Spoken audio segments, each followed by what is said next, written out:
నమస్కారం. ముందుగా ఇది వాస్తవం ఛానల్ ప్రేక్షకులకి స్వాగతం. ఒక లాయర్గా తన ప్రస్థానం ప్రారంభించి ఒక రాజకీయ నాయకునిగా జనసేన పార్టీ కీలక నేతగా అంచెలంచెలుగా ఎదిగిన నాయకుడు ప్రస్తుత జనసేన పార్టీ ఉమ్మడి గుంటూరు జిల్లా అధ్యక్షులు గాదె వెంకటేశ్వరరావు గారు. నాడు ప్రతిపక్షంలో ఉమ్మడి గుంటూరు జిల్లా అధ్యక్షునిగా తనదైన శైలిలో నాటి ప్రభుత్వ తీరును ఎండకడుతూ తన గలం వినిపిస్తూ ఎన్నో అద్భుతమైన పోరాటాలు నిర్వహించిన గాదె వెంకటేశ్వరరావు గారు నేడు కూటమి ప్రభుత్వంలో కీలక నేతగా వ్యవహరిస్తున్నారు. ఈ నేపథ్యంలో ఆయనకు కూటమి ప్రభుత్వం ఇస్తున్న ప్రాధాన్యత ఏమిటి, తదుపరి ఆయన కార్యాచరణ ఎలా ఉండబోతుంది అనే తదితర విషయాన్ని గురించి మనం ఇప్పుడు డిస్కస్ చేయబోతున్నాం గాదె వెంకటేశ్వరరావు గారితో. సార్ నమస్తే. సార్ ముందుగా అసలు మీరు ఒక లాయర్, ఇప్పుడు జనసేన పార్టీ జిల్లా అధ్యక్షునిగా అంటే ఇప్పుడు కొనసాగుతున్నారు. సో దీని గురించి మీ ఎక్స్పీరియన్స్ ఏంటంటారు? ముందుగా వాస్తవం టీవీ ప్రేక్షకులకి అలానే మీకు నమస్కారం. ఒక లాయర్గా నా ప్రస్థానాన్ని స్టార్ట్ చేసినటువంటి నేను గుంటూరు జిల్లా కోర్టులో న్యాయవాదిగా ప్రాక్టీస్ చేస్తూ తదనంతరం కాంగ్రెస్ గవర్నమెంట్లో కిరణ్ కుమార్ రెడ్డి గారు ముఖ్యమంత్రిగా ఉన్నప్పుడు పబ్లిక్ ప్రాసిక్యూటర్గా 3 సంవత్సరాలు చేసినటువంటి ఆ ప్రస్థానంలో 14లో పవన్ కళ్యాణ్ గారు పార్టీ స్థాపించిన తర్వాత అంటే ఈ ఒక లాయర్గా చూశాను ఈ సొసైటీలో ఉన్నటువంటి తారతమ్యాలు. అంటే ఒక ప్రభుత్వం యొక్క విధేంటి, ఇప్పుడు ఉన్నటువంటి రాజకీయ నాయకులు ఏ రకంగా చేస్తున్నారు అనేవి గమనించిన తర్వాత కొంత మనం కూడా అవకాశం వస్తే ప్రజలకు సేవ చేయాలి, అంటే ఉన్నటువంటి ప్రస్తుత రాజకీయాల్లో కొంత మార్పు తీసుకొచ్చే విధంగా మనం కూడా చేయాలి అనే ఒక ఆలోచనతో 2009లో ప్రజారాజ్యం పార్టీ చిరంజీవి గారు స్థాపించినప్పుడు కూడా జూనియర్ అడ్వకేట్గా ఉండి తిరిగి మేము కూడా జిల్లాలో ఆయన వచ్చినప్పుడు అట్లా కొన్ని నియోజకవర్గాల్లో చిరంజీవి గారితో కూడా తిరిగినటువంటి ఆలోచన ఉంది. తదనంతరం 14లో ఈయన పార్టీ పెట్టిన తర్వాత అప్పటికి నేను పబ్లిక్ ప్రాసిక్యూటర్గా ఉన్నాను. అయినప్పటికీ కూడా ప్రజల కోసం ఒక మంచి పని చేసేదానికి ఆటంకాలు ఉండవనే ఒక ఆలోచనతో అప్పటి నుంచి కూడా మేము ఆ పార్టీతో ప్రయాణం చేస్తూనే ఉన్నాను. అది 3 ఇయర్స్ టర్మ్ అయిపోయిన తర్వాత పూర్తిగా ఆ పార్టీలోకి వచ్చి మనం ప్రజల కోసం అంటే పార్టీ కోసం పనిచేసేదానికంటే కూడా ఆయన ఒక ఆలోచనతో పవన్ కళ్యాణ్ గారిని పార్టీని స్థాపించాడు. దాంట్లో మనం కూడా మన వంతుని ప్రోత్సహిద్దాం అనే ఒక ఆలోచనతో నేను రాజకీయాల్లోకి అడుగుపెట్టడం జరిగింది. అక్కడి నుంచి కూడా ఆయన ఏదైతే ఒక ఆలోచనతో వచ్చారో ఆ ఆలోచనని మనం ప్రజలకి దగ్గరికి తీసుకెళ్ళి మరింతగా ప్రజలతో మమేకవాలనే ఉద్దేశంతో కోర్టుకి మెల్లిగా తగ్గించుకుంటూ పూర్తి స్థాయిగా ఇట్లా రావడం జరిగింది. తదనంతరం జిల్లా అధ్యక్షుడిగా ప్రకటించడం ఉమ్మడి జిల్లాకి. ఇక అక్కడి నుంచి పూర్తిగా ఒక బాధ్యతలాగా తీసుకుని నేను ఈ రోజు కూడా బాధ్యతని నిర్వర్తిస్తూనే ఉన్నాను. పూర్తి ఏమంటాం సాటిస్ఫాక్షన్ అయితే నాకు ఒక పదవిని నాకు ఇచ్చినటువంటి పదవిని నేను న్యాయం చేశాననే సాటిస్ఫాక్షన్ నాకైతే ఉంది. సార్ అలాగే ఇప్పుడు మీరు ఒక లాయర్గా ఉండి ఇప్పుడు టీచర్ ఎమ్మెల్సీ ఎన్నికల్లో పోటీ చేస్తున్నారు. సో దీనిపై మీ స్పందన ఏంటంటారు? అప్పుడేమైందంటే వాస్తవానికి టీచర్స్లో అన్ని పార్టీలకి సంబంధించి యూనియన్స్ ఉన్నాయి, అనుబంధ సంఘాలలాగా అన్ని పార్టీలకు ఉన్నాయి. సో అప్పుడు మా పార్టీకి ఉన్నటువంటి జనరల్ సెక్రటరీ బోనబాయిన శ్రీనివాస్ యాదవ్ గారు అరే మన పార్టీకి టీచర్స్ నుంచి లేదు, ఆ టీచర్స్ కమ్యూనిటీ నుంచి ఉంటే, ఎందుకంటే జనరల్గా రాజకీయాల్లో మనం రూరల్ రాజకీయాలంతా కూడా ఈ ఉపాధ్యాయుల మీదే నడుస్తుంది. గత కొంతకాలం నుంచి తీసుకున్నా కానీ ఈ ఉపాధ్యాయులు ఏంటంటే ఆ ఊర్లో ప్రభావితం చేస్తుంటారు. వాళ్ళకి ఏ నాయకుడు నచ్చితే ఆ నాయకుని ఎలివేట్ చేస్తారు. వాళ్ళు తెలియకుండా, జనాలకు తెలియదు కానీ తెలియనంత ప్రచారం వాళ్ళు చేస్తుంటారు. సో మనం కూడా టీచర్స్ నుంచి ఒక యూనియన్ ఏర్పాటు చేసుకునే దిశగా ఇవ్వాలి ఎట్లాగో అని ఆలోచించినప్పుడు టీచర్స్ ఎమ్మెల్సీకి టీచరే అవసరం లేదట, ఎవరైనా గ్రాడ్యుయేట్ నుంచోవచ్చు అనేది నేను ఎంక్వైరీ చేసి తెలిసింది. సో ఎందుకు నుంచోకూడదు మనం అనుకుని ఒక రోజున మేము మనోహర్ గారిని కలిసిన తర్వాత మనోహర్ గారు ఏం రిస్క్ చేస్తున్నామేమో, మనకు యూనియన్స్ లేవు కదా, ఆల్రెడీ వాళ్ళంతా ఎస్టాబ్లిష్డ్ యూనియన్స్, ఎందుకంటే మనం గెలవం సార్, 100% గెలవం దాంట్లో, బట్ అయినప్పటికీ కూడా మనం అనేది దాంట్లో అడుగు పెడితే మనకు కూడా మన ఎవరైతే ఉన్నారో వాళ్ళందరూ కూడా ఒక యూనియన్ లాగా అయ్యే అవకాశం ఉంది, దానికి నేను రెడీ అండి, నాకెందుకు గెలిపోవటం కాదు అని చెప్తే సరే నీ ఇష్టం అంటే అప్పుడు అందరం కలిసి పవన్ కళ్యాణ్ గారి దగ్గరికి హైదరాబాద్ వెళ్ళటం, ఆయన కూడా సరే మీ ఇష్టం అండి అనటం, ఆయన ఓకే చెప్పటం, ఆయన నుంచోవటం, ఏదేమన్నప్పుడు మాకు వచ్చినటువంటి ఓట్లు ఆ రోజున వేసినటువంటి వాళ్ళు యూనియన్స్లో ఫిక్స్ అయిపోయినప్పటికి కూడా జనసేన పార్టీ మీద ఉన్నటువంటి అభిమానంతో ఫస్ట్ అంటే ప్రిఫరెన్షియల్ ఓట్లు 1, 2, 3 అట్లా వస్తుంది. మాకు ఫస్ట్ ప్రిఫరెన్షియల్ ఓట్లు వేసిన వాళ్ళందరికీ ఈ మీ ఛానల్ ద్వారా కృతజ్ఞతలు చెప్తూ, ఆ రోజు నుంచి కూడా మాకు టీచర్స్లో ఒక యూనియన్ పెట్టే అడుగులు పడినాయి.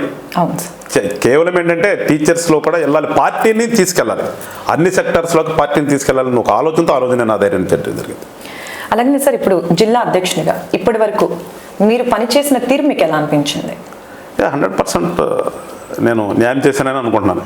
ఎందుకంటే ఆ రోజుకి నాకు జిల్లా అధ్యక్షుడికి ఇచ్చే నాటికి పార్టీ పరిస్థితి, జెండా పట్టుకోవాలంటే భయపడినటువంటి సందర్భాలు, మరి గతంలో ఉన్నటువంటి వైఎస్ఆర్ పార్టీ ఏ రకంగా కృత్యాలు చేసిందో జగమెరిగిన సత్యం అందరికీ తెలుసు. అది అలాంటప్పుడు కూడా జెండా పట్టుకోవడానికి భయపడకుండా జెండా పట్టించి జిల్లాలో మారుమూల అటు మాచర్ల కానీ ఇటు రేపల్లా కానీ ప్రతి నియోజకవర్గం అదని లేకుండా ప్రతి నియోజకవర్గంలో మాకు వీలైనంత వరకు ప్రతి గ్రామంలో కూడా జెండా ఎగరేపించాను.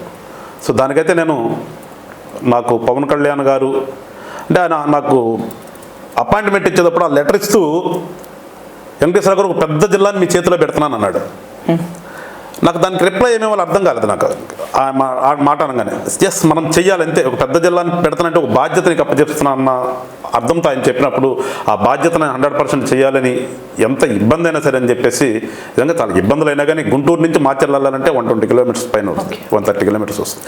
అక్కడి నుంచి రూరల్ ఏరియాలు ఉన్నాయి, అన్ని తండాలే, సరైన రోడ్లు ఉండవు. అలాంటి ఊర్లో కూడా తిరిగి మేము నాతో పాటు నిజంగా ఆ రోజు నుంచి ఈ రోజు వరకు కూడా తిరిగినటువంటి కుర్రాళ్ళు వాళ్ళందరికీ కూడా నిజంగా నాకంటే ముందు వాళ్ళకి ధన్యవాదాలు చెప్పాలి. ఎందుకంటే ఒక్కడమే వెళ్ళాం రాజకీయాలు, ఎప్పుడు కూడా మంది ఉండాలి. ఇవాళ రాజకీయాలు చూస్తున్నాం, మరీను వస్తున్నారు, ఒక్కొక్కడు వాడెవడికి తెలియపోయినా కానీ ఒక 10 కార్లు వేసుకుని వెళ్ళిపోతే ఒక పెద్ద రాజకీయం అయిపోతాం. అలాంటి సందర్భాల్లో తిరిగి చేశాం. ఆయన నాకు పదవి ఇచ్చినందుకు నేను కూడా అంత న్యాయం చేశాననే సంతృప్తి అయితే నాకు ఉంది. సార్, అలాగనే ఇప్పుడు రాష్ట్రంలో ఎక్కడా లేని విధంగా జిల్లా వ్యాప్తంగా జనసేన పార్టీకి ఈ గ్రామ కమిటీలు కానివ్వండి, మండల కమిటీలు కానీ ఉన్న ఏకైక జిల్లా గుంటూరు జిల్లా. సో ఇలా అవ్వడానికి వెనకాల మీ కృషి ఎంత ఉందంటారు? అంటే ఏకైక జిల్లా అని కాదనుకుంటున్నాను నేను, అన్ని జిల్లాలకు వేసి ఉంటారు కానీ ఇదేమన్నా పార్టీ నిర్ణయం తీసుకుని కమిటీలు ఏమని చెప్పేసి నాకు జిల్లా అధ్యక్షుడు బాధ్యత ఇచ్చిన తర్వాత వెంటనే మేము మండల కమిటీల తర్వాత గ్రామ కమిటీలు అన్నీ వేసుకుంటూ వెళ్ళాం. కంపేరిటివ్లో చూస్తే అదర్ జిల్లాల కంటే గుంటూరు జిల్లాలో కొంచెం ఉండొచ్చు, ఏకైక జిల్లా అయితే కాదు నేను అనుకోవటం, ఉండొచ్చు. ఇక్కడ ఏంటంటే నాకు గుంటూరు జిల్లా వాస్తవంగా రాజకీయాల్లో బాగా చైతన్యం ఉన్నటువంటి జిల్లా మన గుంటూరు జిల్లా. అట్లానే కంపేర్ అదర్ పార్టీలు చూసుకున్నా కానీ అందరూ కూడా సీనియర్ మోస్ట్ లీడర్స్. ఇక్కడ తెలుగుదేశం చూస్తే ఒక్కొక్కళ్ళు 5-6 సార్లు ఎమ్మెల్యేగా చేసిన వాళ్ళు ఉన్నారు, అట్లాగే వైసీపీలో కూడా కాంగ్రెస్ నుంచి వచ్చిన వాళ్ళు ఉన్నారు. సో చాలా చైతన్యమైనటువంటి జిల్లా గుంటూరు జిల్లా. ఇలాంటి జిల్లాలో జనసేన పార్టీ నాయకుడి మీద అభిమానంతో కుర్రవాళ్ళు విపరీతంగా ఫాలోవర్స్ ఉన్నారు పార్టీకి. సో నాకు ఒక రకంగా ఏంటంటే ఈ కుర్రవాళ్ళు ఉండటం కూడా ఈజీ అయింది. ప్రతి గ్రామంలో కూడా కమిటీ చేయడానికి జనరల్గా రాజకీయాలు ఏంటంటే ఒక పదవి ఇవ్వాలంటే అమ్మో ఎవరు ఖర్చు పెడతారు, లేదంటే వేరే అదర్ పార్టీ వాళ్ళతో అధికారంలో ఉన్న పార్టీతో ఇబ్బందులు అవుతాయి అని భయపడేటటువంటి పరిస్థితులు ఉంటాయి రాజకీయాల్లో. కానీ మాకు జనసేనకు ఉన్నది ఏంటంటే ఒక ధైర్యమే, ఆ జెండాను చూస్తే ధైర్యం వస్తుంది. ఆ జెండా పట్టుకోవడానికి కూడా అంత ధైర్యంగా వచ్చారు కాబట్టి నేను ప్రతి గ్రామంలో కూడా గ్రామ కమిటీలు వేయటం కానీ, ఆ కమిటీకి సరిపోయినటువంటి సభ్యులను పెట్టడం కానీ, వాళ్ళతో ప్రతిదీ ఏదైనా పార్టీ ఒక పిలిపిస్తే ఆ పిలుపుకు అనుగుణంగా ప్రతి గ్రామంలో కూడా కార్యక్రమాలు చేపించగలిగాను. అంటే ఒక ధైర్యం, జనసేన అంటేనే ధైర్యం. ఆ జెండా పట్టుకోవడానికి ధైర్యంగా ముందుకు వచ్చినందుకు గుంటూరు జిల్లాలో మా కమిటీలో ఉన్న ప్రతి ఒక్కరు కూడా నిజంగా కృతజ్ఞతలు చెప్తున్నాను. సార్, అలాగే ఇప్పుడు మీరు జనసేన పార్టీలోకి అడుగు పెట్టిన దగ్గర నుంచి కూడా ప్రతి ఒక్క అంటే కార్యకర్త కార్యక్రమం కానివ్వండి, ఏ కార్యక్రమంలో అయినా కూడా మీరు పాలు పంచుకుంటూ ఉంటారు. దీనికి గల కారణం ఏంటంటారు? ఖచ్చితంగా పంచుకోవాలండి. వాళ్ళ పార్టీలో ఒక కార్యకర్త మనని పిలిచాడంటే ఒక ప్రోగ్రాం పెట్టి అది మనం వెళ్ళాలి, ఇంకా అదొక బాధ్యత. అది కూడా అతను ఏదో ఊరికనే ముఖస్థుతి కోసం పిలవరు. వాళ్ళు కూడా ఏంటంటే మాకు ఒక జిల్లా అధ్యక్షుడు ఆయన మా కార్యక్రమానికి వస్తే బాగుండు అనే ఒక ఆలోచనతోనే వాళ్ళు మైండ్ ప్రిపేరే చేస్తారు. ఖచ్చితంగా మనం వెళ్తే ఏంటంటే రెట్టింపు ఉత్సాహం వస్తుంది వాళ్ళు. అందుకని ఏంటంటే నాకు ఇబ్బంది అయినా కానీ మ్యాక్సిమం నేను పిలిచిన ప్రతి వాళ్ళ దగ్గరికి వెళ్ళడానికి ఈరోజు కూడా ప్రయత్నం చేస్తుంటాను. దాదాపు 90% అటెండ్ అవుతాను. నాకు టైం పర్మిట్ చేయకపోతే ఒక 10% ఎగ్గొట్టుంటాను తప్పితే అంతకుమించి వేరే రీజన్ అయితే లేదు. ఖచ్చితంగా వెళ్ళాలి. మనం ఒక నాయకుడు అన్నప్పుడు వాళ్ళ దగ్గరికి వెళ్తేనే మాకు ఏదైనా జరిగితే ఒక నాయకుడు వస్తాడు అనే ధైర్యం కింద స్థాయి కార్యకర్తలు ఉంటేనే పార్టీ డెవలప్ అవుతుంది తప్పితే వాళ్ళు ఏదో ప్రోగ్రామ్ చేసుకుంటారు, మనం నాయకుడిగా మనకు పదవి ఇచ్చేసారు అని చెప్పేసి నేను గుంటూరు కూర్చుంటే సరిపోయింది కదా అనుకుంటే అది కరెక్ట్ కాదు రాజకీయాలు నాకు తెలిసినంతవరకు. సో నేనేంటంటే ఏ ప్రోగ్రాం పెట్టినా కానీ కింద వరకు ఏది ఎంత దూరమైనా కానీ అక్కడికి వెళ్తే మనం వెళితే వాళ్ళకి ఒక ధైర్యం, రేపు నేను లేకపోయినా కానీ ఆ ప్రోగ్రామ్ వాళ్ళు చేయగలుగుతారు. సో అట్లాంటి ఒక ఆలోచన నాలో మనం ప్రతిసాటికి వెళ్ళాలి, ప్రతి కార్యకర్త దగ్గరికి వెళ్ళాలి అనే ఒక ఆలోచనతోనే, ఎందుకంటే పవన్ కళ్యాణ్ గారు చెప్పింది కూడా అదే, మీరు కార్యకర్తల దగ్గరికి వెళ్ళాలి అనేది. సో అదే ధ్యేయంతో వెళ్ళాను. ఇవాళ పార్టీ మేము అనుకున్న దానికంటే కూడా గుంటూరు జిల్లాలో ఎక్కువ ఉంది. మేబీ ఉన్న కూటమిలో మాకు అనుకున్న స్థాయిలో సీట్లు ఇక్కడ రాకపోయినప్పటికీ కూడా కూటమి గెలుపులో అయితే జనం ఎట్లా చెప్పుకుంటున్నారో దాంట్లో గుంటూరు జిల్లాలో టోటల్గా కొట్టాం. 17 నియోజకవర్గాలు, 3 పార్లమెంట్కి 3, మొత్తం 100% ఇక్కడ కూటమి గెలుపు అయిందంటే దాంట్లో జనసేన ఒప్పుకున్నా లేకపోయినా జనసేన పాత్ర అనేది ఫస్ట్ ప్లేస్లో ఉంటుంది. True sir. అండ్ అలాగే సార్, గత వైఎస్ఆర్సీపీ ప్రభుత్వంలో సో జనసేన పార్టీ అధ్యక్షులు పవన్ కళ్యాణ్ గారిని ఏదన్నా ఒక మాట అన్నారంటే ముందుగా వినిపించే గొంతు గాదె వెంకటేశ్వరరావు గారు. అండ్ అలాగనే గత వైఎస్ఆర్సీపీ ప్రభుత్వంలో ఇసుక మాఫియా కానివ్వండి, లిక్కర్ మాఫియా కానివ్వండి, ఇంకా స్కూళ్ళల్లో ట్యాబులు పంచే వాటిల్లో కూడా చాలా స్కామ్ జరిగింది సార్. సో ఈ వాటిల్లో కూడా మీ గొంతు అనేది బాగా వినిపించింది. అండ్ ఇలా ప్రశ్నించిన తర్వాత దాని తర్వాత మీరు ఎదుర్కొన్న సవాళ్ళు కానివ్వండి, పరిణామాలు ఎలా ఉన్నాయంటారు? ఒకటేంటంటే పవన్ కళ్యాణ్ గారు ఈ రాష్ట్ర రాజకీయాల్లో ఒక మార్పు తీసుకురావాలి అని ఆ పదంతోనే, ఆ మార్పు అనే పదంతోనే జనసేన పార్టీని రావడం కానీ మేమందరం జరగడం కానీ జరిగింది. సో మార్పు అంటే మేము అనుకునేది ఏంటంటే ప్రస్తుతం ఉన్న రాజకీయాల్లో విపరీతమైనటువంటి కరప్షన్ ఉంది. అవును సార్. ఆ కరప్షన్ పోవాలి. ఎందుకంటే రాజకీయ నాయకులు ఒక 10 కోట్లో 20 కోట్లో 30 కోట్లో నేను ఖర్చు చేశాను, మళ్ళీ నేను రికవరీ చేసుకోవాలనే పద్ధతి వెళ్తున్నారు కదండి. నేను ఎప్పుడు కూడా ఏమంటే గతంలో ఆలోచిస్తాను. గత రాజకీయ నాయకులు తీసుకుంటే మనకందరూ కూడా వాళ్ళకు ఉన్నటువంటి ఆస్తులన్నీ కూడా పోగొట్టుకున్న వాళ్ళే నాయకుడు ఎవరు కూడా. మనం ఒక 3 దశాబ్దాలు బ్యాక్ పోతే రాజకీయ నాయకులందరూ వాళ్ళకి తరతరాలకు వచ్చినటువంటి ఆస్తులను కరగబెట్టి ప్రజలకు సేవ చేశారు తప్పితే ఏ రాజకీయ నాయకుడు సంపాదించుకున్న వాళ్ళు ఉంటారు. కానీ మనకి ఈ 2 దశాబ్దాల నుంచి చూస్తే ఏదో వస్తారు, అప్పుడు 10 కోట్లతో వస్తే వాడు టర్మ్ అయిపోయేదానికి 100 కోట్లతో 100 కోట్లు సంపాదించండి గొప్పగా చెప్పుకుంటారు. దౌర్భాగ్యం ఏంటంటే వాడు బాగా సంపాదించండి అంటారు. వాడు బాగా సంపాదించడం లీగలా ఇల్లీగల్ అనేది జనం అర్థం చేసుకోవట్లేదు. ఒకసారి అధికారాన్ని అడ్డం పెట్టుకుని ఎన్ని కోట్లు పోగేసుకుంటున్నారు, ఆ ఎంత ఎవరివి జనంకి సంబంధించింది.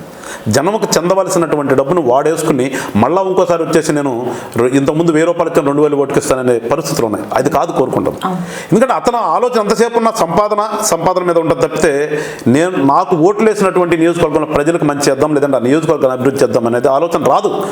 అది జనరల్. అది ఇప్పుడు నేను 100 రూపాయలు ఖర్చు పెడితే 100 రూపాయలు సంపాదన ఉంటుంది తప్పితే నేను 100 రూపాయలు ఖర్చు పెట్టాను ఇంకొక 100 రూపాయలు ఖర్చు పెడదామని ఆలోచన మనిషికి ఉండదు. మరి ఈ రోజులో చూస్తున్నాం డబ్బులే ప్రధానం. జల్సా లైఫ్కి అలవాటు పడిపోయారు ఎంత కాదన్నాగా. సో అలాంటి పరిస్థితుల్లో ఖచ్చితంగా మార్పు రావాలంటే ప్రజలను చైతన్యవంతం చేయాలి. అది ఎట్లాగో అనేది దానికోసమే ఈ మార్పు అనే పదంతో వచ్చాం. కాబట్టి చూశాను ఎక్కడ చూసిన స్కూల్స్, ప్రైవేట్ స్కూల్కి ఏమో నేను అంటున్నానని చెప్పేసి కాదుగా నేనైతే బాధపడను, బాధపడే వాళ్ళ గురించి కూడా నేను పెద్ద పట్టించుకోను. ప్రైవేట్ స్కూల్స్లో నాకు తెలిసినంత ఇంటర్ చదివిన వాళ్ళు, డిగ్రీ చదివిన వాళ్ళు ఉంటారు. At the same time government స్కూల్స్లో క్వాలిఫైడ్ టీచర్స్ ఉంటారు. బీఈడి డిగ్రీ అయిన తర్వాత బీఈడి చేసి క్వాలిఫైడ్ వాళ్ళు వస్తారు, లేదంటే ఎంఎస్ చేసిన వాళ్ళు కొంటున్నారు వాళ్ళు పిల్లలు, పీజీ చేసిన వాళ్ళు. అంటే ఇక్కడేమన్నా పిల్లలు ఉండరు, ఇంటర్ చదివి టీచ్ చేసే వాళ్ళ దాంట్లోనేమో వందల మంది వేలు ఫీజు కట్టి చేరుతున్నారు. ఎక్కడ వస్తుంది తేడా? అంటే ఎట్లా అయిపోయారంటే వాళ్ళు ప్రతి ఒక్కళ్ళు కూడా గవర్నమెంట్ స్కూల్కి వెళ్తే చదువు చెప్పరు, గవర్నమెంట్ హాస్పిటల్కి వెళ్తే ట్రీట్మెంట్ చేయరు. ఇట్లా ఫిక్స్ అయిపోయారు మనుషులంతా కూడా. ప్రైవేట్ స్కూల్కి పంపిస్తే మా పిల్లలు బాగా చదువు చెప్తారు, ప్రైవేట్ హాస్పిటల్కి వెళ్తే ఎంత ఖర్చు అయినా కానీ వాళ్ళు ట్రీట్మెంట్ చేస్తారు. ఈరోజు మనకు గవర్నమెంట్లో ఉండేవాళ్ళం క్వాలిఫైడ్, ప్రైవేట్లో ఉండేవాళ్ళు అందరూ కూడా చెప్పాలంటే క్వాలిఫైడ్ కాదండి. ఆ క్వాలిఫైడ్ కానాల దగ్గరికి మనం వెళ్తున్నాం, క్వాలిఫైడ్ వెళ్ళడం వదిలేస్తున్నాం. ఈ వేరియేషన్ అన్ని చూసిన తర్వాత ఖచ్చితంగా మనం వీటి మీద పోరాటం చేయాలని చెప్పేసి ఒక ఆలోచనతోనే చూస్తే ఆ గవర్నమెంట్ ఏదో ట్యాబ్లు అంటున్నారు. ఇప్పుడు మీరు ఉన్నారండి, మీరు కొంచెం మనకు తెలుసు కాబట్టి ఒక ఫోన్ ఇస్తే వాడటం తెలిసిద్ది. అదే 2వ తరగతి చదివే పిల్లడికి ఇచ్చి వాడమంటే ఏం వాడతాడు అంటే ఇవాళ కొంతమంది పిల్లలకు నేర్పుతున్నారు అనుకోండి కావచ్చు. అట్లా ఈ సిస్టాన్ని మన అవసరం కోసం నేను అంటుంటాను, ఒక స్కీమ్ పెట్టారంటే స్కామ్ కోసం పెడుతున్నారని. స్కీమ్ అనేది ప్రజలకు ఉపయోగపడాలి తప్పితే నువ్వు స్కామ్ చేయడానికి కాదనేది నా ఆలోచన. అందుకని మా యొక్క ఈ ఏమంటాం జర్నీలో ఆ స్కూల్స్ చూసినప్పుడు కొంతమంది టీచర్లు ఉంటారు, సార్ ఇట్లా జరుగుతుంది అన్నప్పుడు ఖచ్చితంగా వాటి అన్నింటి మీద వెలిగెత్తాం మేము. మొట్టమొదటి తీసి మీరు అన్నట్టుగా మొట్టమొదట ఈ రాష్ట్రంలో వైఎస్ఆర్ ప్రభుత్వంలో చేసినటువంటి స్కామ్స్లో మొట్టమొదటి గొంతుగా గుంటూరు నుంచి మేమైతే వినిపించిన మాట మీరు అన్నట్టుగా వాస్తవమే. చాలా అట్లో ఇసుక కానీ, ఈ స్కూల్స్ మీద జరుగుతున్న నాడు నేడు పనుల్లో కానీ, ఈ రంగులు కానీ, లేకపోతే ఈ ఒడ్లు కొనే విధానం చాలా చేశాం. ఇవన్నీ కూడా ఏంటంటే ప్రజల్లో చైతన్యం తీసుకొచ్చి రాజకీయ పార్టీ నాయకుడు మీకేం చేయాలి కానీ ఏం చేస్తున్నారు అనేది ఇవన్నీ కూడా చెప్పి వాళ్ళని చైతన్యం చేస్తే మేము మా నాయకుడు కోరుకున్నటువంటి మార్పు అనేది ఖచ్చితంగా వస్తుందని ఒక ఆలోచనతోనే ఇబ్బందులు ఎదురైనప్పటికి కూడా చేశాం. కానీ మీరు అడిగినట్టుగా వైసీపీ నుంచి నాకైతే అంత ఇబ్బందులు అనేది, ఎందుకంటే నేను చేస్తున్నటువంటి ప్రతి పోరాటం కూడా లీగల్ పోరాటం చేశాను. Okay, at the same time వాళ్ళు నన్ను ఎదుర్కోవాలంటే కూడా కడమ వాళ్ళ మీదకి వెళ్ళినంత ఈజీగా నా మీదకి రాలేదు. ఎందుకంటే నా చుట్టూ ఉన్నటువంటి నా టీం కానీ, ఆ టీం మీన్స్ నాతో పాటు జర్నీ చేస్తున్నటువంటి పార్టీలో ఉన్నటువంటి నాయకులు కార్యకర్తలు కానీ, నా నేపథ్యం కానీ భయపడేవాడిని కాదు నేను. అండ్ మనం అడిగే క్వశ్చన్ కరెక్ట్ అయితే ఎదుటివాడు మరి ఎలా ఎదుర్కొంటాడు సార్? అంతే కదా. అంతే, అందుకని నా మీదకు రావాలంటే వాళ్ళకి కుదరదు. మీరు ఎంత పెద్దవాళ్ళు ఉన్నప్పుడు కూడా వాళ్ళు మదన పడుతుంది తప్పితే నన్ను క్వశ్చన్ చేయటమో నన్ను టార్గెట్ చేయటమో అవ్వదు.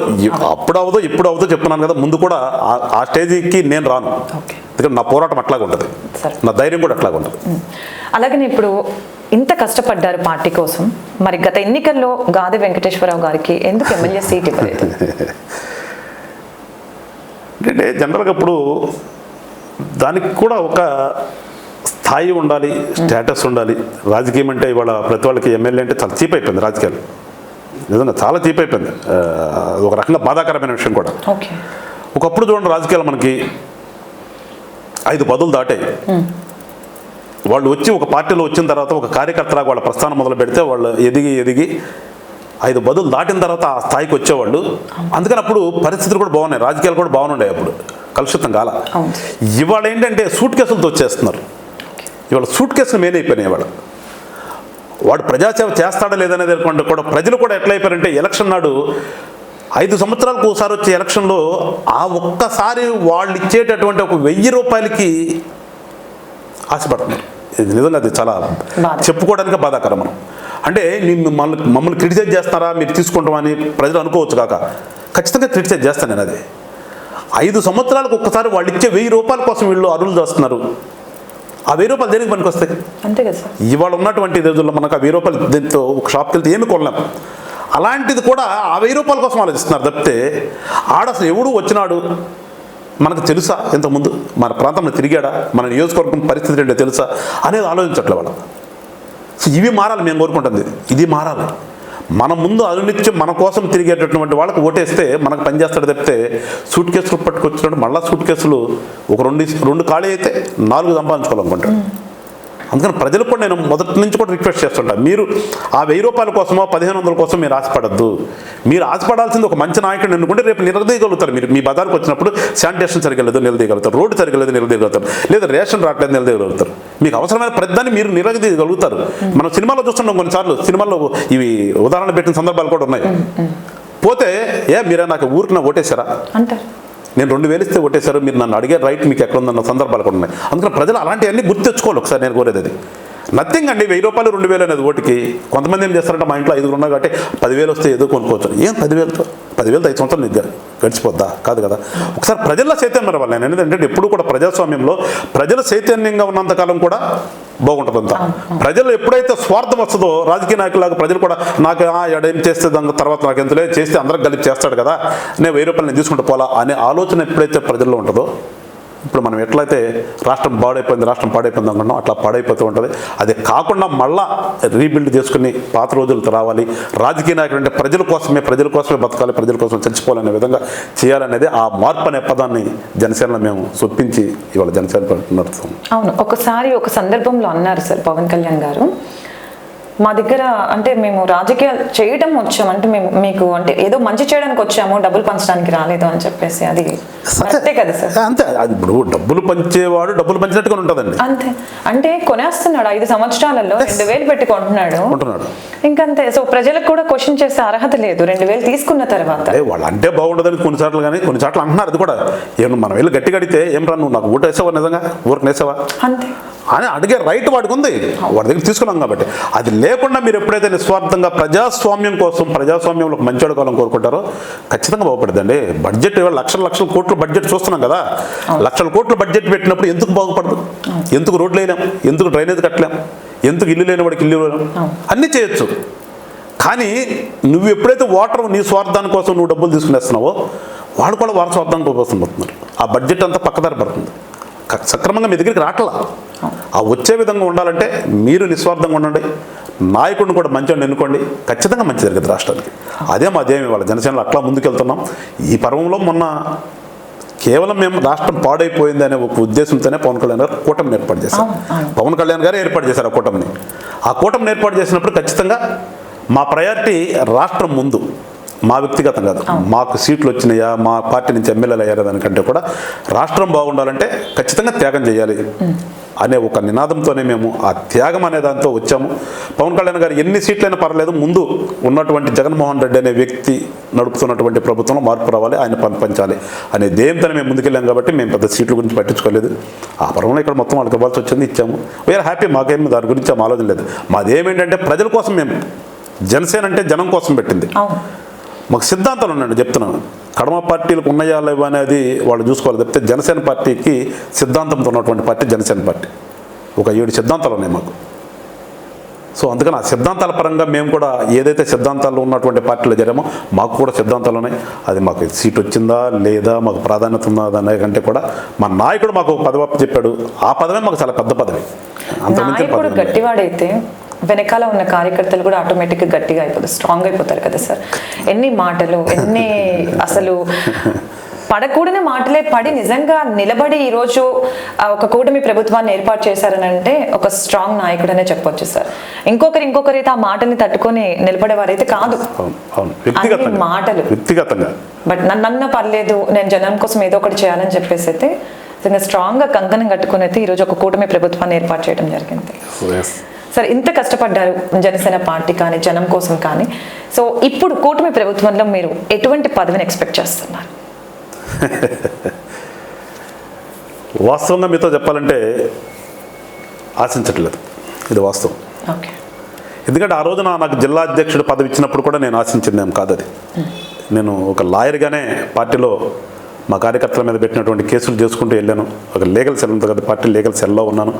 తర్వాత 2 జిల్లాలకు సమన్వయకర్తని, కృష్ణా గుంటూరు జిల్లాకు సమన్వయకర్తగా ఆయనే పెట్టారు, అంటే మనోహర్ గారి ద్వారా. తర్వాత ఒకరోజు కవర్ చేసి మనోహర్ గారు అదే ఆ పదవులు ఇచ్చే ముందు కవర్ చేసి,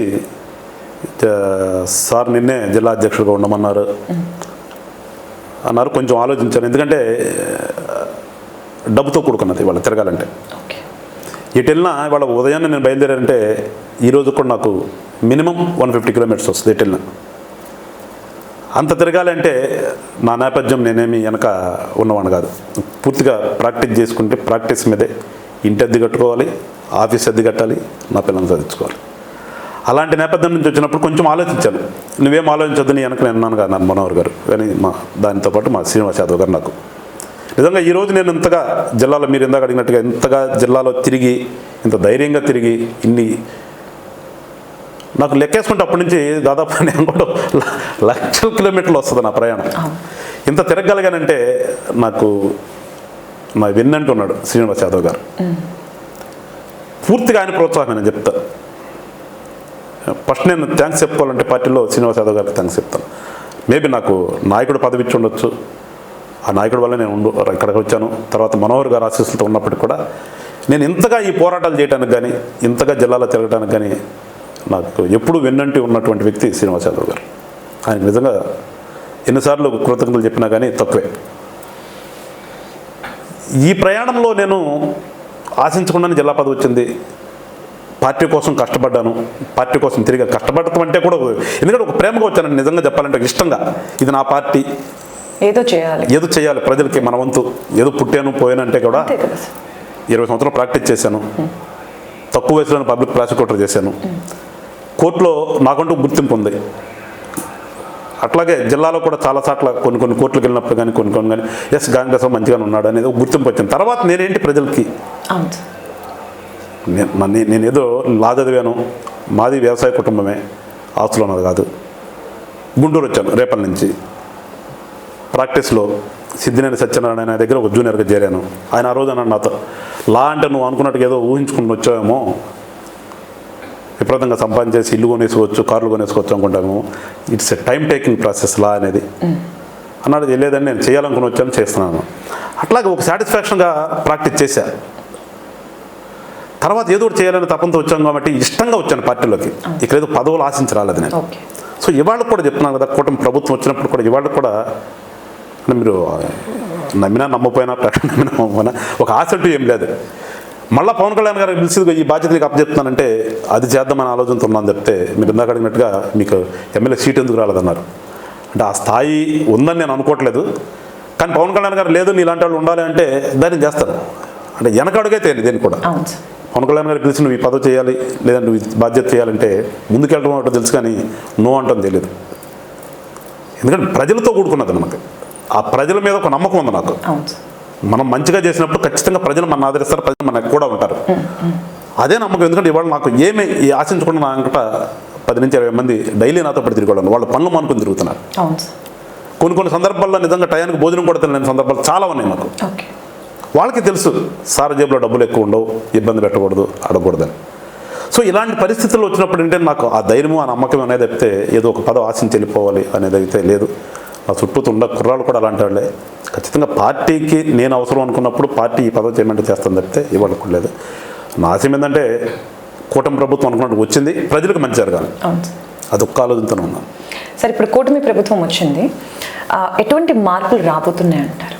మీరు చూశారు ఇప్పటికే పంచాయతీరాజ్ వ్యవస్థలో. గతంలో పంచాయతీ ప్రెసిడెంట్ అంటే చాలా పెద్ద పోస్టు. మనం ఒక 2 decades బ్యాక్ వెళ్తే 2.5 decades బ్యాక్ వెళ్తే పంచాయతీ ప్రెసిడెంట్ రాజకీయాల్లో చాలా పెద్ద పదవి అది. అసలు రాజకీయాలు అంటే మొదలయ్యేది అక్కడి నుంచి, పంచాయతీ నుంచి మొదలవుతుంది. అలాంటిది నిర్వీర్యం చేసి పంచాయతీ ప్రెసిడెంట్ అనేది అసలు ఎందుకు అనే స్థాయికి వచ్చేసింది. మళ్ళా ఇప్పుడు కూటమి గెలిచిన తర్వాత ఇవాళ నిన్న కూడా నా దగ్గర కొంతమంది పంచాయతీ ప్రెసిడెంట్లు వచ్చారు. మాకంటూ ఇవాళ పంచాయతీ ప్రెసిడెంట్గా చెప్పుకోవడానికి నిజంగా పవన్ కళ్యాణ్ గారేనండి. ఒక మార్పు మొదలైంది ఇవాళ మేము అనుకున్నట్లు. పంచాయతీలు మళ్ళా పునరుజ్జీవనం తీసుకున్నాయి. ఇక్కడ అక్కడి నుంచి మొదలైతే వ్యవస్థలన్నీ కూడా పంచాయతీ దగ్గర నుంచే మొదలైతే మనం అనుకున్న రాజకీయ స్ట్రక్చర్లో మొత్తం కూడా మంచి జరుగుతుంది, గ్రామీణ ప్రాంతాల నుంచి కార్పొరేషన్ వరకు కూడా. సో స్టార్ట్ అయింది వాళ్ళ పంచాయతీ ప్రెసిడెంట్లకి అధికారాలు ఇచ్చాం. గతంలో బడ్జెట్ను ఎటో పంపించి వాళ్ళకి రూపాయలు లేకుండా చేశారు. వాళ్ళ దగ్గర ఉన్నటువంటి బడ్జెట్ను కూడా తీసుకొచ్చుకున్నారు. పంచాయతీ ప్రెసిడెంట్కి ఎలాంటి ఏమంటాం మనకు అసలు అధికారాలు లేకుండా ఎందుకున్నామన్న బాధ నుంచి ఇవాళ ఎస్ మేము తలెత్తుకుని తిరుగుతున్నామనే స్టేజ్కి తీసుకొచ్చాం. ఒకసారిగా వాళ్ళకి ఇండిపెండెన్స్ డేకి ఖర్చులకు దగ్గర నుంచి మొదలు పెడితే వాళ్ళ బడ్జెట్ వాళ్ళకే ఇచ్చి వాళ్ళే ఖర్చు చేయాలనే విధంగా స్టార్ట్ అయింది. అట్లా ఒక్కొక్కటి ఈ 4 నెలల్లో ఎట్లయితే మొదలైందో అట్లాగే చంద్రబాబు నాయుడు గారు కూడా గతంతో పోలిస్తే ఈ టర్మ్ ఆయన ఖచ్చితంగా రాష్ట్రం అభివృద్ధి ప్రజలకు అనేది క్లియర్గా కనిపిస్తుంది. అంటే గతంలో చేయలేదా అని మీరు అనుకోవచ్చాము. నేనన్నా కూడా కంపేర్ చేస్తే ఈ రోజున కూటమిలో మేమున్నాం. రీజన్ ఏదైనా కానివ్వండి, ఆయన కూడా చాలా చిత్తశుద్ధితో నిన్న కూడా చెప్పాడు పవన్ కళ్యాణ్ గారు, ఏ పార్టీ నాయకుడు నువ్వే ఉండాలి సీఎం అని అనరు. కానీ నిన్న అసెంబ్లీ సాక్షిగా మీరు 10 ఏళ్ళు ఉండాలని పవన్ కళ్యాణ్ గారు అన్నారంటే మా యొక్క పార్టీ ఆలోచన విధానం చూడండి. మీరు మాకు రాష్ట్రము ప్రజలే ముఖ్యం చెప్తే మాకు పదవులు ముఖ్యం కాదు, మాకు పదవులు ముఖ్యం కాదు. మీరు మంచిగా చేయగలరు అన్నప్పుడు మీకు సపోర్ట్ చేయాలి. అది మా యొక్క ఆలోచన విధానం, మా యొక్క ఉద్దేశం. మీరు ఏబుల్ పర్సన్ ఒక పని చేయడానికి మీరు కరెక్ట్ అయినప్పుడు మీతో చేపించాలి అది. కానీ మిమ్మల్ని పక్కన పెట్టి నేను వస్తే ఆ పని కాదు కదా. మాకేంటి పని కావాలి. సో మీ ద్వారా పని వేద్దాం అనుకున్నప్పుడు మిమ్మల్ని ఎంకరేజ్ చేయాలి, మీతో చేపించాలి అనే నినాదంతోనే నిన్న చంద్రబాబు నాయుడు గారు 10 ఏళ్ళు ఉండాలని అన్నారంటే ఒక రాజకీయ పార్టీ నాయకుడు అయి ఉండి జనరల్గా జనం ఏమనుకుంటున్నారు, వాళ్ళందరూ పవన్ కళ్యాణ్ గారు సీఎం, పవన్ కళ్యాణ్ సీఎం అనుకుంటారు. కానీ ఆయన ఏంటి ఆలోచన, నాకు పదవి కోసం నేను ముఖ్యమంత్రి పెట్టడం నేను పార్టీ పెట్టలేదు, నేను రాష్ట్రాన్ని అభివృద్ధి చేయడానికి ప్రజలకు మంచి చేయడానికి పార్టీ పెట్టాను అనేది పవన్ కళ్యాణ్ గారు నమ్మారు. అదేవిధంగా మేము కూడా ఆలోచన ఉన్న వాళ్ళని నాకు పదవి కంటే కూడా నా ఆశయం ఏదైతే ఒక మార్పు రావాలి ఈ రాష్ట్రాల్లో, ప్రజలందరికీ అన్ని ఫలాలు అందాలి ప్రభుత్వం నుంచి, ప్రజాస్వామ్యంలో ప్రభుత్వంలో ఏదైతే ఉందో ఎవరికి ఎక్కడ ఏ రకంగా అందాలో వాళ్ళకందరికీ అందిన రోజున ఐ ఫీల్ వెరీ హ్యాపీ. అంతకు మించిన పదవి మాకైతే ఉంది. ఇంకొకటి కూడా సార్, ఎప్పుడైతే ఎలక్షన్స్లో గెలిచిన రోజు ఒక ఇంటర్వ్యూలో పవన్ కళ్యాణ్ గారిని అడగడం జరిగింది ఒక క్వశ్చన్, కూటమి ప్రభుత్వం ఏర్పడింది కదా మీకు ఇప్పుడు ఎలా అనిపిస్తుంది అని. సో అప్పుడు సార్ ఒక డైలాగ్ అన్నారు, కూటమి ప్రభుత్వం గెలిచింది కదమ్మా, సంతోషం కన్నా కూడా ఇప్పుడు మా మీద బాధ్యతలు ఎక్కువ అయ్యాయి అన్నారు. సో అది మాత్రం నిజంగా సార్ అక్కడే అర్థమైపోయింది ఎటువంటి బాధ్యతని కోరుకుని దీంట్లోకి ఎంటర్ అయ్యారనేది. సో అలాగనే సార్ ఇప్పుడు ఈ కూటమి ప్రభుత్వం ఏర్పడే ముందు బీజేపీ కానివ్వండి, జనసేన, టీడీపీ ఈ ముగ్గురు పార్టీల మీద కూడా ఒక చాలా హీటెడ్ ఆ టైంలో అయితే ప్రెషర్ ఉందని చెప్పొచ్చు. సో గెలిచిన తర్వాత కూటమి ప్రభుత్వం మీద సేమ్ అదే హీటెడ్ ప్రెషర్ ఉందంటారా? అలాంటి బాధ్యత, వేడి వాతావరణం ఇంకా ఎక్కువే ఉంటుంది ఇప్పుడు మాకు. మీరు అన్నట్టుగా ఖచ్చితంగా బాధ్యత కదా అది మాకు. అది ఒక బాధ్యతగా మేము వచ్చినప్పుడు మా మీద జనము కొన్ని ఆశలు పెట్టుకుంటారు. ఎస్ వీళ్ళైతే మాకు ఈ పని అవుతుంది, మా ఊర్లో ఈ రోడ్డు వస్తుంది, లేదంటే మా ఊర్లో ఉన్నటువంటి ఈ పొలాలకి సాగునీరు అందుతాయి అనే రకరకాల ఆలోచనలతో ఏ ప్రాంతానికి సంబంధించినటువంటి వాళ్ళకి అవసరమో ఆ అవసరాలు కోరుకుంటారు వాళ్ళు ఖచ్చితంగా. ఇప్పుడు మా మీద ఆ బాధ్యత ఉంది, ఖచ్చితంగా మేము 5 సంవత్సరాలు చేయగలగాలి. ఎందుకంటే ఇందాక చెప్పాను మీకు, లక్షల కోట్ల బడ్జెట్ మనం ప్రవేశపెడుతున్నాం వాళ్ళు. ఆ లక్షల కోట్ల బడ్జెట్తో ప్రతిదీ చేయొచ్చు, మనం చిత్తశుద్ధి ఉండాలి. మాతో పాటు ఈ కింద పని చేసేటటువంటి ఎంప్లాయీస్ మెయిన్. జనరల్గా ప్రజాస్వామ్యం ఏంటి, వాళ్ళు పర్మనెంట్ ఎగ్జిక్యూటివ్ వాళ్ళు. ఈ ఎంప్లాయీస్ అనేది వాళ్ళు పర్మనెంట్గా వాళ్ళు అంటిల్ రిటైర్మెంట్ వరకు కూడా వాళ్ళు చేయాలి. ఇక్కడ రాజకీయ నాయకుల పాత్ర ఎట్లా ఉంటుంది, శాసనసభలో ఒక చట్టం చేస్తాం, లేదంటే ఒక పని చేద్దామని చెప్పేసి ఒక నిర్వహణకి ఒక ప్లాన్ ఆఫ్ యాక్షన్ ఒకటి అనుకుంటాం. కానీ చేయాల్సినంత కూడా కింద ఉండేటువంటి ఎంప్లాయీస్ చేయాలి. ఇవాళ అవన్నీ కూడా నిర్వీర్యం అయిపోయినాయి. గతంలో ఏదనగానే వాట్ ఎవర్ రీజన్ వాళ్ళ కరప్షన్ పెరిగిపోయి కానీ వాళ్ళకు కూడా స్వార్థం వచ్చేసి కానీ మనకు ఉద్యోగం వచ్చింది మనం ఇంకా అవసరం లేదని కానీ నిర్లిప్తత బాగా ఉంది. అందుకని ఈ మధ్యన కూడా పవన్ కళ్యాణ్ గారు పోయిన గవర్నమెంట్లో వారసత్వాన్ని మీరు తీసుకురావద్దని ఎంప్లాయీస్ని ఆ రోజున అంటే దాని మీద కొంచెం ఇది చేశారు. పోలీసులు అన్నారు, హోంమంత్రి గారిని అన్నారని. కానీ మేము ఆ శాఖని మీ బాధ్యత ఏంటి అనేది గుర్తు చేశాడు ఆ రోజున. మీరు ఏం చేయాలి, మీరు ఏం చేస్తున్నారు, మీరు గతంలో చేసినట్టుగా చేయొద్దు. ఇప్పుడు మీకు ఏదైతే బాధ్యత ఉందో ఆ బాధ్యత నిర్వర్తించడనే చెప్తున్నాం మేము. ఇవాళ కూడా అన్ని శాఖలని కూడా ముందు వాళ్ళలో ఉన్నటువంటి నిర్లిప్తతను పోగొట్టి వాళ్ళందరినీ ఘాటిని పెడితే కానీ మనం అనుకున్నట్టుగా కింద పని చేయించలేం. సో ఇవన్నీ చేస్తున్నారు ఇవాళ. అందుకని రివ్యూలు చూడండి, అసెంబ్లీ పక్కన అసెంబ్లీ అయిపోగానే మళ్ళీ వెంటనే ముఖ్యమంత్రి గారు రివ్యూ చేస్తూ ఉన్నారు. ఇవన్నీ రివ్యూలు చేసి ఖచ్చితంగా మేము ఈ సంవత్సర కాలంలో ఈ ఎంప్లాయీస్ని అందరినీ చెక్ చేస్తేనే మనం ముందు కింద చేయగలుగుతాం. సో ఇవన్నీ చేస్తున్నారు. 100% ఈ కూటమి ప్రభుత్వం చేస్తామనే ఒక నమ్మకం ఉంది. నమ్మకం కంటే కూడా చెయ్యాలనే ఒక ఆలోచన మాలో ఉంది, చేసి తీరాలి అనే ఆలోచన ఉంది. అందుకని 100% చేస్తాం. అలాగనే మీ ప్రస్థానం స్టార్ట్ అయిన దగ్గర నుంచి మీతో పాటు ఇప్పటివరకు ఉన్న వ్యక్తులు, ఐ మీన్ వ్యక్తిగతంగా ఎవరైతే సపోర్ట్ చేసేవాళ్ళు, అప్పటి నుంచి ఇప్పటి వరకు ఉన్న వాళ్ళు ఎవరంటారు? నాకు అప్పటి నుంచి చెప్పాను కదా, నాకు మనోహర్ గారు ఈ జిల్లావాసి కావటం, పార్టీలో ఆయన నెంబర్ 2గా ఉండటం, నాకు అన్ని రకాలుగా నేను ఈ ఇష్యూ మీద ఇవాళ చేస్తున్నాను సార్ అంటే గో హెడ్ అనేవాడు. ఎక్కడ కూడా ఆయన ఏ రోజులు కూడా నన్ను వద్దు అనే మాట లేకుండా నీ ఇష్టం అధ్యక్ష, నీ ఇష్టం అనేవాడు. అట్లా నాకు శ్రీనివాస్ యాదవ్ గారు, దాంతోపాటు నాకు దగ్గర ఉన్నటువంటి త్రినాథ్ కానీ, బాలు అని, సతీష్, మాకు నెంబర్ ఆఫ్ మాణిక్యాలరావు గారు ఒక ఆయన మా ఉపాధ్యక్షుడు. అట్లా నాకు ఏ ప్రాంతానికి ఏ నియోజకవర్గం పోతే ఆ నియోజకవర్గంలో ఉన్నటువంటి వాళ్ళు అట్లా చెప్పాలని నేను దాదాపు 200 మంది పేర్లు చెప్పాలి మీకు ఇవాళ. నేను నాకు కూడా ఎప్పుడు ఉండేటటువంటి కుర్రాళ్ళు వీళ్ళందరూ నిజంగా ఏమి ఆశించాల, ఏ రోజున కూడా ఏమి ఆశించకుండా నిజంగా నా మీద ఇష్టం కానీ, పార్టీ మీద, పార్టీ నాయకుడి మీద ఉన్నటువంటి ప్రేమ కానీ ఈ రోజు వరకు కూడా ఒక్కొక్క రోజున మాకు తెల్లారి 3 గంటలు అయిన సందర్భాలు చాలా ఉన్నాయి. నాకు 3 గంటలకు వస్తే ఆఫీస్ దగ్గర దిగితే మళ్ళీ ఆఫీస్ దగ్గర నుంచి వెళ్ళి ఇళ్ళకి పోవాలి. మళ్ళీ నిజంగా వాళ్ళందరికీ వాళ్ళకి ఏదో ఒక మంచి చేయాలని ఒక ఆలోచన. మీరు ఇందాక నాకంటే కూడా పార్టీ కోసం కష్టపడిన వాళ్ళని ఏదో రకంగా సెటిల్ చేయాలి. వాళ్ళ లైఫ్ సెటిల్ చేస్తే అంతకు మించిన సాటిస్ఫాక్షన్ నాకైతే ఉండదు. వాళ్ళందరూ ఖచ్చితంగా ఈ ఛానల్ ద్వారా జిల్లా వ్యాప్తంగా నేను చేస్తున్నటువంటి పార్టీకి అభివృద్ధి కార్యక్రమాల్లో వెన్నంటూ ఉన్నటువంటి వాళ్ళు ప్రతి ఒక్కరికి నిజంగా నమస్కారం చెప్తున్నాను. పేర్లన్నీ చెప్పడం కూడా సాధ్యం కాదు, చాలా పేర్లోనే చెప్పాలంటే. వాళ్ళందరికీ నిజంగా పేరు పేరున మరొకసారి పార్టీ తరఫున నా తరఫున కృతజ్ఞతలు చెప్తున్నాను. ఖచ్చితంగా మీ అందరూ కూడా పార్టీలో సముచిత స్థానం వస్తుంది. పార్టీ ఖచ్చితంగా మిమ్మల్ని గుర్తించే విధంగా నేను పార్టీ దగ్గరికి తీసుకెళ్తాను. మీ అందరూ కూడా మంచి చేస్తానని చెప్పేసి మీ ఛానల్ ద్వారా చెప్తున్నాను అందరూ. Thank you so much sir. ఇంత బిజీ స్కెడ్యూల్లో కూడా మీ వాల్యుబుల్ టైంని కేటాయించి మీరు ఛానల్కి రావడం జరిగింది. సో మరిన్ని మంచి పదవులు అధిరోహించాలని మనస్ఫూర్తిగా కోరుకుంటున్నాను. Thank you. మరిన్ని ఇటువంటి కార్యక్రమాల కోసం చూస్తూనే ఉండండి ఇది వాస్తవం ఛానల్ని సబ్స్క్రైబ్ చేయండి, లైక్ చేయండి, షేర్ చేయండి. నమస్కారం.